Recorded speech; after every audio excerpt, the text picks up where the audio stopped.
Uno de los puntos menos discutidos en torno a la Convención Constitucional que eventualmente redactará la nueva Constitución de Chile es la elección entre una convención mixta o una convención constitucional. Para el mejor entendimiento, las denominaremos convención mixta y CC respectivamente. Expliquémoslo de forma gráfica. La integración de una eventual convención constitucional mixta estaría compuesta por 172 miembros, 86 ciudadanos escogidos a través de elecciones populares divididas por distritos y con las reglas de las elecciones que se utilizan para la elección de diputados, y 86 que son escogidos por el Congreso Pleno, es decir, por todos los diputados y senadores del país con el sistema de elección que se consagra para los diputados. Ojo con este detalle, que la parte de legisladores de esta convención no es escogida del Congreso. No es que la gente pueda votar por cuáles son los parlamentarios que ellos consideran más aptos para integrar la comisión. Son escogidos por el Congreso Pleno,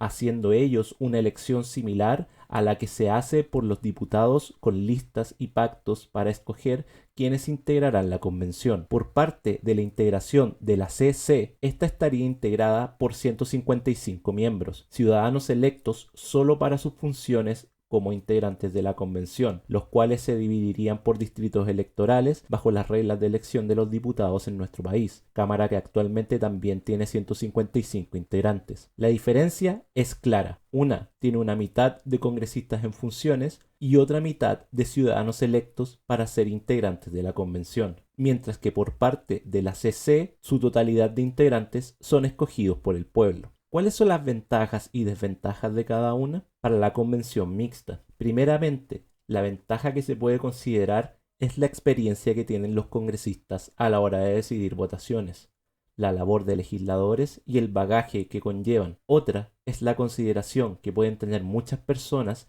en torno a que hay congresistas que por su popularidad, conocimientos o manejo de la labor política quieran que se integren a la convención. Otra razón puede ser que el Congreso es un órgano conformado de forma proporcional con la elección de partidos y pactos que se realizan en el país. Es un órgano que representa desde ya de una forma proporcional la voluntad de la gente. No consideramos que existan más argumentos a favor a esta postura, pero sí se pueden entregar visiones críticas a estas aparentes virtudes que presenta la convención mixta. Primero, el argumento sobre la experiencia y el bagaje legislativo no asegura mucho. Tenemos hoy en día un Congreso distinto a años anteriores, en donde no tenemos a los históricos congresistas que llevan más de 20 años en sus cargos, sino un cuerpo misceláneo de gente con experiencia y otros que llevan solo un par de años dentro del legislativo. Incluso hay algunos que llevan solo meses por el reemplazo que se dio hace un tiempo al asumir parte de senadores y diputados oficialistas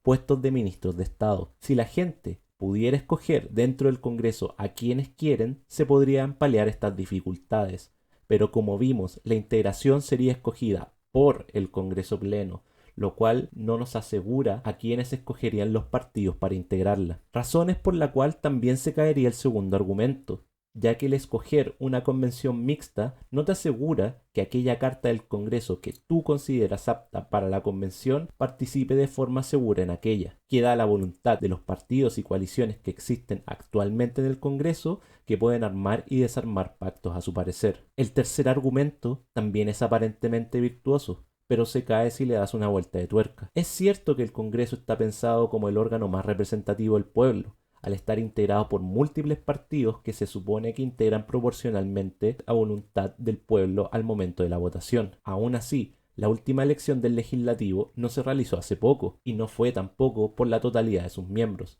La última se realizó en 2017, en donde los cambios grandes los sufrió la Cámara de Diputados, pero no el Senado en su totalidad, ya que estos se desempeñan 8 años en sus cargos. Además, ha pasado mucha agua bajo el puente. En especial, 2019 y 2020 han sido años en donde el panorama político ha tenido una oscilación gigantesca en la percepción de la opinión pública por los hechos importantes que se han sucedido, como lo son la revolución social más grande que ha vivido Chile desde el retorno a la democracia, las decisiones tomadas en torno a una pandemia que tuvo consecuencias en el día a día de la población mundial y un acuerdo histórico por parte de los personeros del legislativo en torno al acceso a los fondos de pensiones chilenos. Si tuviera que sumar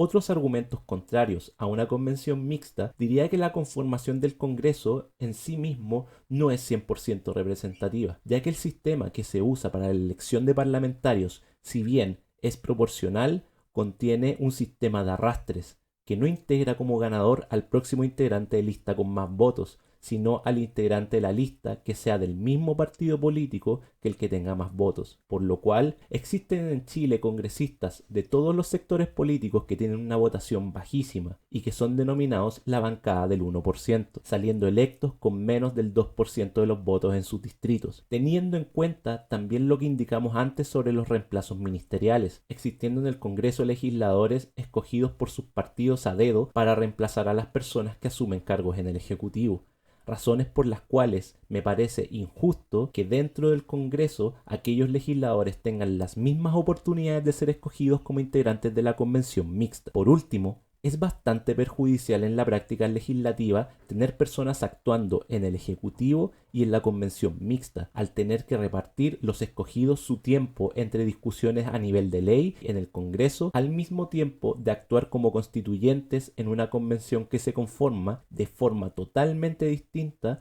a su sala del Congreso. Si ya es engorroso el tener que juntar a los parlamentarios para las votaciones importantes, dado a cualquier inconveniente que estos puedan tener, ¿qué esperamos de las decisiones legislativas y las de la convención dándoles el doble de trabajo? Más en épocas de pandemia, en donde muchas veces el Congreso Pleno ha tenido que tomar decisiones importantes en torno a la restricción de derechos o medidas para sostener el país en una época de crisis. El sacar parte importante de los congresistas de sus labores para ponerlos como constituyentes es muy poco práctico y perjudicial para el funcionamiento de la convención. Sobre la CC. Por su parte, argumentos a favor de la CC serían el hecho que todos sus integrantes serían escogidos por nuevas elecciones, siendo los constituyentes del país escogidos solo para la labor de redactar la nueva constitución, representando la voluntad de las personas en el panorama político que se vive en la actualidad y no hace algunos años. No solo la representatividad sería un argumento favorable,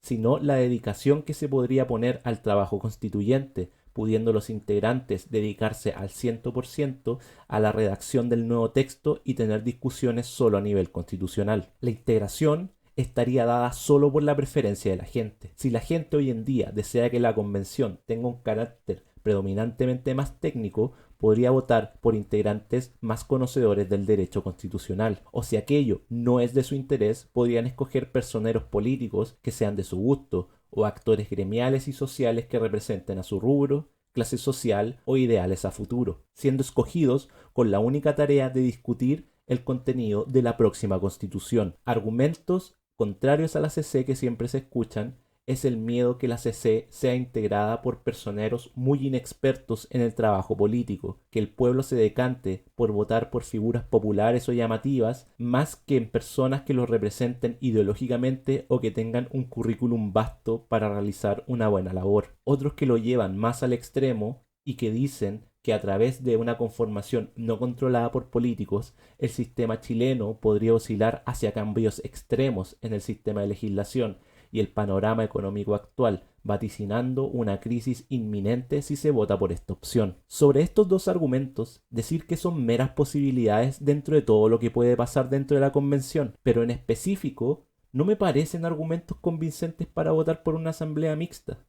Reflejan posibles males que puede traer una ACC, pero no justifican el por qué es mucho mejor escoger una asamblea mixta. Así como la ACC puede llevar a nuestro país por muchos caminos, el poner a congresistas escogidos por ellos mismos no asegura un camino ideal. Es parte del ejercicio democrático el respetar la voluntad de la gente, por más extraña o extrema que sea. El respetar el status quo solo por la estabilidad personal es un sentimiento de individualismo y de rechazo por las personas que se encuentran en situaciones más complicadas y desean cambios reales en el país. A modo de ejemplo, si el país oscilara hacia políticas de carácter más social y eso hace que las cifras económicas bajen, es la voluntad de la gente el poder realizar políticas menos liberales que quieren un sistema más beneficioso hacia los sectores más vulnerables. Aún bajando las cifras de la economía, se respetaría la voluntad de los habitantes, en vez de la imposición de un Chile en donde los que están bien quieren seguir bien sin importarles el resto. Aún así, la historia contemporánea nos muestra que la voluntad de la gente aprecia más a los sectores de carácter moderado que las ideas radicales de cambio. Y vuelvo a repetir, el hecho que la convención sea mixta no significa automáticamente que todos estos posibles vicios sean superados, pudiendo ser escogidos congresistas que tengan poca experiencia o se dejen llevar más por sus pasiones partidistas o religiosas que el trabajar por una constitución representativa, cuestión que se da en el Congreso en el día a día. Un único argumento que sí podría considerar negativo hacia la CC es que tiene el mismo sistema de elección que los diputados. El sistema proporcional de Hunt hace que las elecciones sean de carácter proporcional, pero tienen un sistema de arrastres que hacen que personeros con pocos votos sean escogidos en una lista muy popular, el mismo sistema que se utilizaría en la elección de una convención mixta. Aún así, me parece mucho más representativo que salga escogida una persona por arrastre de poca votación por la gente que participe en un plebiscito que el arrastre de una votación en donde solo participan los congresistas que no superan las 300 personas en un país de millones de habitantes. Siendo que nunca me han agradado los sistemas de arrastres y que no es una forma 100% representativa de escoger a los integrantes de la convención, creo que es una opción más representativa y más práctica el ir por una CC que por una convención mixta.